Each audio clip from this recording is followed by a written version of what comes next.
Welcome and thanks for joining the Richland School District as we focus on learning. I'm Meredith Boggs. Now, the Richland School District is wasting no time working to get 9 of its projects completed thanks to a $98 million bond passed by voters last year. And I'm here, we have so many updates for you. I'm here with Rick Schulte, the superintendent of the Richland School District. Now, thank you for joining us. The bond is to fund 9 projects within the district, including 3 new elementary schools. But first on the list was the HVAC system over at Chief Joseph. Now tell me a little bit about the benefits of that and where we're at with that. We're very enthused over the heating and air conditioning system at Chief Joseph Middle School. The work was completed over the summer. The air conditioning is fully up and operable. We have a new boiler system there, a 3-boiler system, so that in the case of severe weather and if one boiler goes down, the other 2 are capable of continuing to maintain the heat in the building independently of any boiler that goes down. So it's a very redundant, reliable system, also very efficient. That's the rooftop. That shows the piping that goes over the roof to both the boiler and the air conditioning system. Very efficient system. The new boilers are rated at 96% efficiency. They replace boilers that were once rated at 60% efficiency. So it's a reliable, efficient system, and it's in operation right now. We're very satisfied with the operation, and we're getting the air conditioning we need right now. We'll have the heating that we need once the weather turns. And you know, even though it's a project that a lot of people can't see, I'm sure they can feel by having the new system in there, but also it's going to help the wallets for the district too. Absolutely. Because of the extra efficiency, it'll be more cost effective, and we expect the utility bills from that school to be less than they have been in the past. That's good. All right, now Lewis and Clark. So far, where are we on that? I know that that's, I believe, the most farthest along in construction? It is. After a period of design that lasted for about 14 months, the bid was awarded in the spring, and the construction has been underway now for several months. It's a steel-framed building, and the steel is all up. You can see the outline of the building, the framework of the building. And this is what we can see so far? That's exactly right. And you can see the steel frame. You can see the concrete cement walls there for the gym and the cafeteria. The building is entirely compliant with seismic codes, so it's protected against all but the most extreme, severe earthquakes, and that's new. That wasn't true of the old buildings, so it's very safe for students. We're proud of that, and it's going to be very accessible to students as well. And that's expected to be completed? That'll be completed by July of 2015, about a little bit less than a year from now. That's pretty exciting. A lot of kids to shift around and to go over that new school. What about Sacagawea? Sacagawea will be the same design as the Lewis and Clark School. We put it out to bid about a month later, and so the construction project timeline is about a month later. But it's moving along as well. They're putting up the steel beams right now at the school. You can see that in the picture. Mm-hmm. You can see the large crane that does that. You can see some of the concrete block walls that are beginning to go up there as well. So that project is well along and making the kind of timely progress that we expect. It really is impressive how active the district is to getting these new schools and these projects after the bond pass. I mean, the turnaround is quite impressive. What about the new elementary school now in South Richland? How far along are plans on that project? That's a different design than we're doing at Lewis and Clark in Sacagawea. It's a 1-story school rather than a 2-story school. It was the 3rd school that we put out to bid, so construction began more recently than it did for Lewis and Clark or Sacagawea. Right now they're working primarily on the foundation.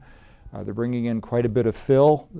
People may not realize that site sloped down by about a 16-foot elevation difference. Wow. So we're bringing in 20,000 cubic yards of fill to level out the site a little bit more. And you said that how many dump trucks does that equal? It's about, let's see, it's about 5,000 dump truck loads of soil that we're bringing in there. So it's a big project. They've been bringing that fill in for about the last week, and they still have another several days to go with that. And there's a conceptual rendering of what the school will look like when it's completed. It's going to be a big school, 72,000 square feet, designed to handle up to 700 students. So we have a lot of students coming into that area. So we need the extra space, and this will be enough to fill the need. Now, the school doesn't have a name yet. It doesn't yet, right. So tell me a little bit about the naming process and where you're at in that. The naming process has started in the sense that we're soliciting the opportunity for people to suggest names. We have a beginnings of a committee that includes both staff and parents and some students that will likely be assigned to that school, who will be able to look at the list of names, narrow that down to a a smaller group, which will then go to the school board for school board consideration. So almost anything is on the table, including names of famous people, names of local people, names of spaces and geographic locations. All of it's open. Just to kind of give us an idea, what are just a few, if you can think of any, that people have turned in so far? You know, people have named it Badger Mountain, which we already have a school named Right. Badger Mountain, but they're also naming it after some of the roads in the area.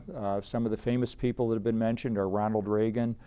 Some local people, I don't know the names of the local people that have been mentioned, but there's quite a bit of creativity out there. Yeah, I bet.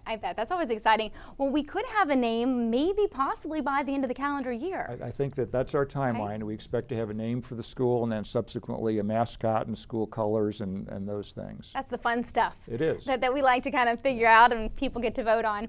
Now, regarding Marcus Whitman, the design development is now complete.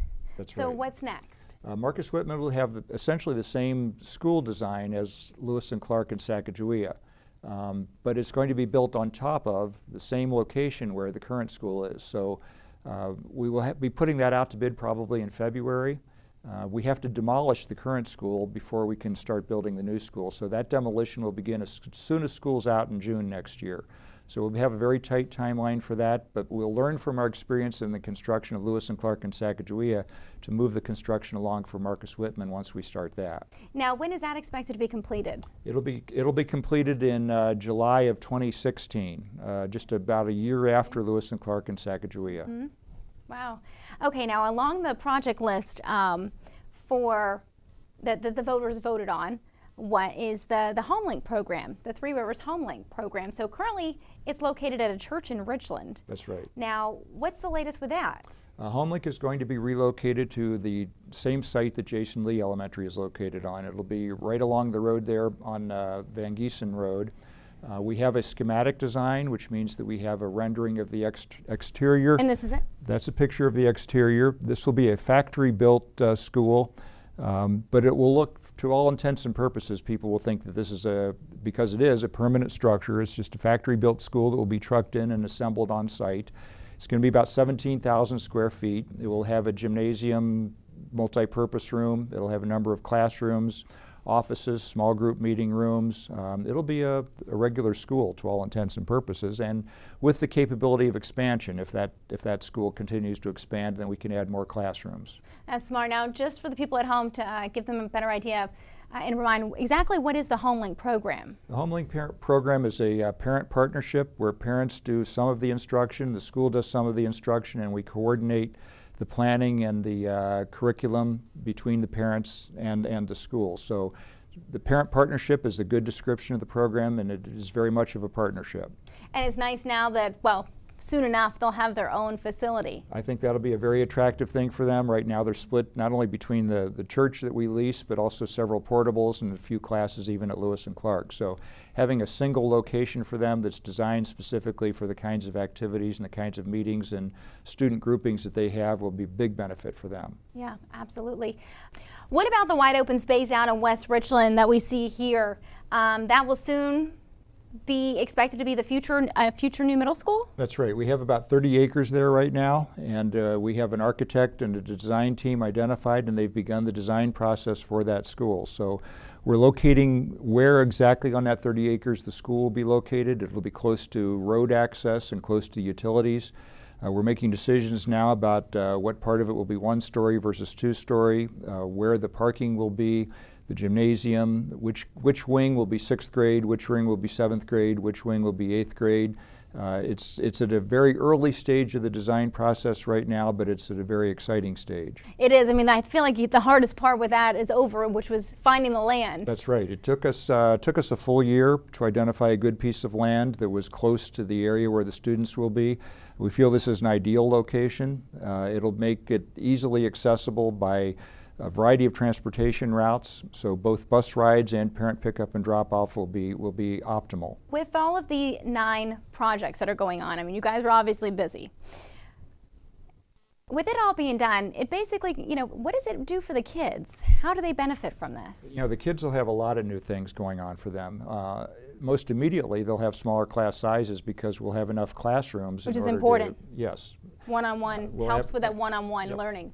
We'll have enough classrooms for full-day kindergarten, which we know that the state is moving towards, and we hope that the local district will be able to move even more quickly than the state does. But there will be a lot of specialty classroom spaces as well that are designed specifically for art, music, PE. We'll have both a gymnasium and a cafeteria rather than trying to use one space for both of those. Playgrounds with big toys for the students, a lot of different things that the students will see immediately. That's exciting. That really will get kids interested more when you have those kind of specialized areas for kids to really develop their talents. I think the kids will be thrilled by that, Yeah. and the schools, the Marcus Whitman, Lewis and Clark, and Sacagawea, because those are all named after a particular group of explorers. They're Yeah. going to have some themes in their hallways and their exterior that ties the school theme into the name that they're identified as. And we're also a big area for engineering and nuclear science too. Thank you, Rick, for joining us.